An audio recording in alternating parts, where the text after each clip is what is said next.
Here's another example of a lie being told to all of us, especially to the women. So there is something funded by Alameda County, and I think also by California, called the Alameda County Family Justice Centers.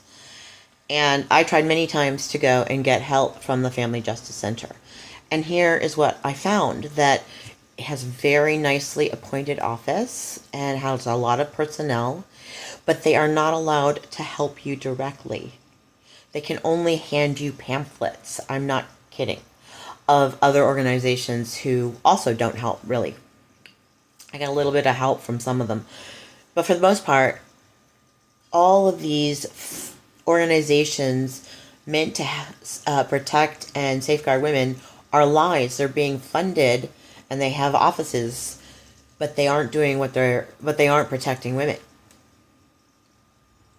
They're only allowed to hand out pamphlets. At one point, I wanted to make a police report with their assistance, because the police are like, even if they're not sociopaths, they are not well trained in what is really going on. And they have a lot of unconscious biases, and they just aren't well trained. And so I wanted to make a police report about what happened to me. And I asked them if they could just sit with me and help me explain to the cop in their office, because I wanted to do it in their office, if they could just sit with me and help me explain to the cop what's going on, what's happening, and sort of be the context. And they refused. They wouldn't even do that for someone who has experienced the kind of violence and horrific injustice that I've experienced in this country. And that's just one example. Every organization meant to help women that is funded by tax dollars is a lie. They are not helping. Another one is the trafficking hotline, which you see kind of posters for call the trafficking hotline. I called them, as soon as I escaped, pretty much. And I've been on there ever since, and they do nothing. They do nothing. They look fancy online, but they don't really do anything.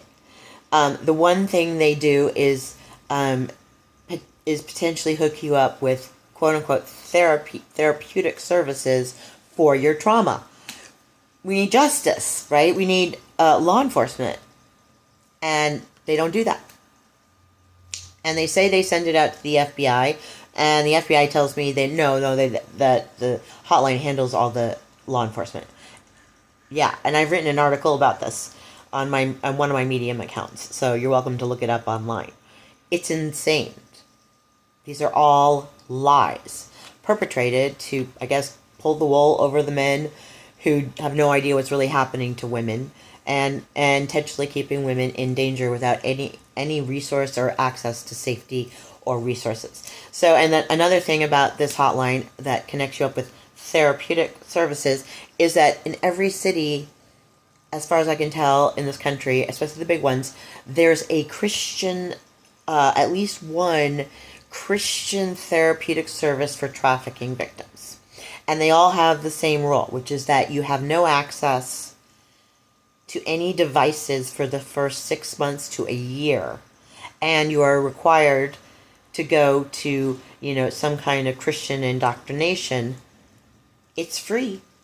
I mean, it's free for the users, but they're well funded, and they're well funded by Christians. And from my perspective, it seems like a further way to silence those of us who have been victims of trafficking, because we aren't allowed to get out, we aren't allowed to use our devices, and also to indoctrinate us, with this Christian theology, which would never go for me. And the most well-funded, the most prevalent therapeutic resources in the country are for trafficking victims, are these Christian facilities all around the country. What's going on here?